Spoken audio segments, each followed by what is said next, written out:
Hey guys, welcome back to Easy Internet, and in today's video we are going to look on how to use VPN in Opera GX browser. First, open up Opera GX browser. On the top left corner, you can see the option to use VPN.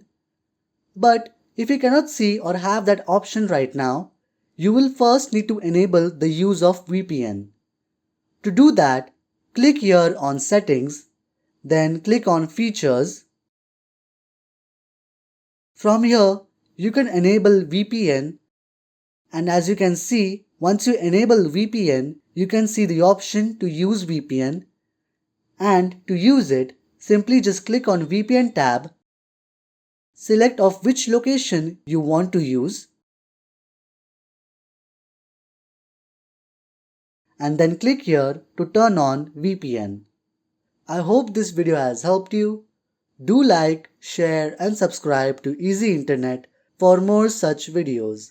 Thanks for watching.